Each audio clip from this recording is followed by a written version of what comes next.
and he's done a real good job at that. He's only a sophomore. Just kind of overall looking at that race, it just, as you said, seemed like a very goofy race with, that runners almost, jogging at points, and then towards the end it just really picked up. Unlike the women, the guys, man, they do it all the time. It's like they overthought it, just too many guys out there not getting after it and just overthinking the whole thing, and it was slow. My God, I don't think I've ever seen a race, the national championship, that slow for the 5K. And again, as I said, if you weren't in that group, you missed it, and it was all over. And our young guns missed it. It was reminiscent, I think, of the regional meet, but unfortunately, this isn't the regional meet. This is the national championships, and at some stage, they're really going to go. And we missed that break. We were not in a good position.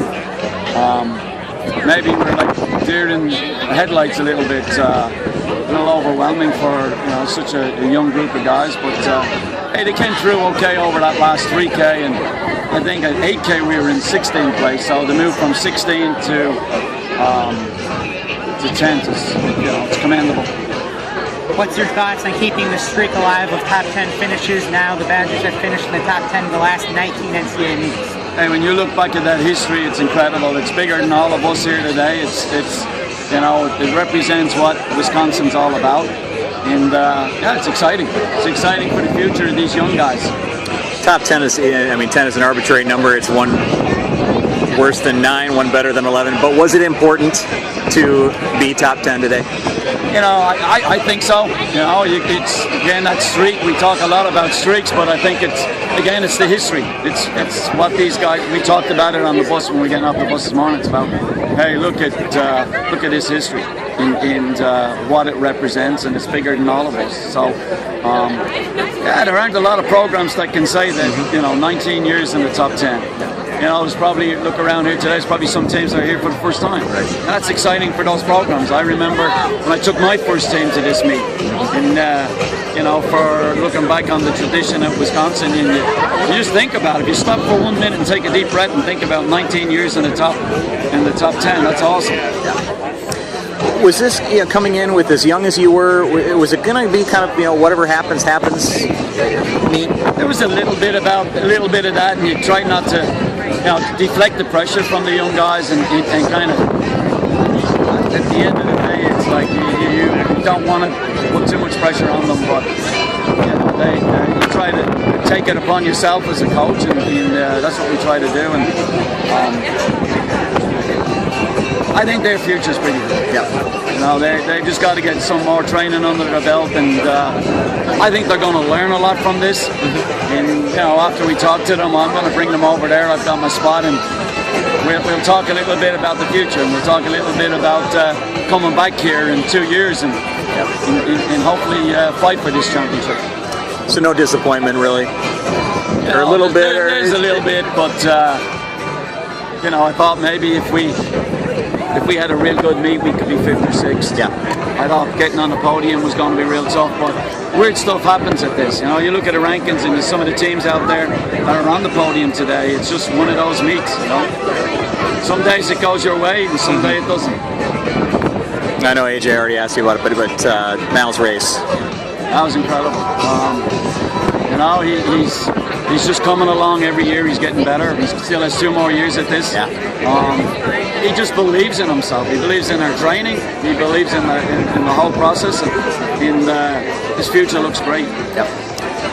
Going back to the women's race now, I imagine it's kind of a similar race. You have the one front runner out there, and then the rest way back. But was it a different feeling watching that? Well, you saw what happened there. Kate Avery just went for it. Yep. She brought all the everybody with them, even the pretenders. And our women went out real hard that first K, and probably too hard. Yep. And they paid a price.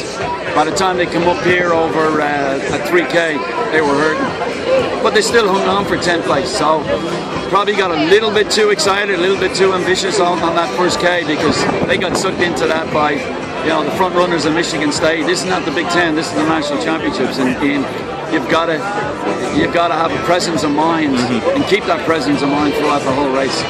And Sarah's race. That's 104th last year, was it? Yeah. To second. What an improvement. Yeah, again, it's like Malachy, you know, they do the work, they believe in the system, and they went out there today and executed. We told Sarah, you got to be in the top 5 or 6, stay with the top group and see what happens. And I think it helps when you're out there with the Michigan State girls, because she ran with them all season, you know.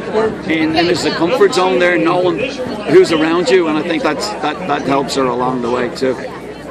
And how do you feel about the women getting in, top 10? It's awesome. It's 21st to 10th. Yeah, that's exciting. And you know, with just one graduating, again, the future looks pretty good for those women. And just whole season-wise, how has it been for you to get back to coaching women, to add them back in? Well, I got a lot of help from Jill Miller, and Jill has to take. I have to pass the credit on to her. You know, she's the girl. She's who formulates their training plans. We talk about a lot of stuff, but you know, she's had success, and she's excited about being at Wisconsin, and the women just bought into it, and they're training at a high level. And I think down the road, some of this training that they've done this year is going to pay off. Yeah. I saw you right at the start come on to the pack of them, a couple minutes before the race, big smile on your face. You don't see that often with the men's group. I think you have to kind of, especially even with the women, keep them relaxed, deflect it all onto yourself as a coach, and just a lot of crazy stuff happens in this race. And when you've been at this meet as many times as I have, you just see some crazy stuff. I mean, Northern Arizona and Portland had a great meet today.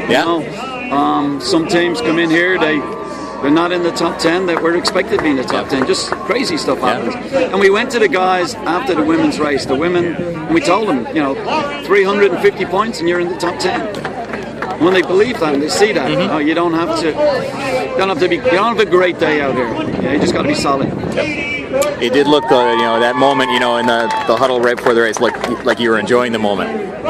Yeah, I love this. This is what I love. Every bit of this. This is. If you don't like this and don't get excited about this, look at the number of spectators here. The teams are great teams, a great atmosphere. This is awesome. It's what we train for. We talk about Big Tens and beyonds, and it starts the postseason, but. This is it. This is real. As a coach, if you're not passionate about this and excited and love it, you don't have any business being in this game. How long does the stash last? December 1st, it's coming off. I thought I liked it, but it's coming in a color that I...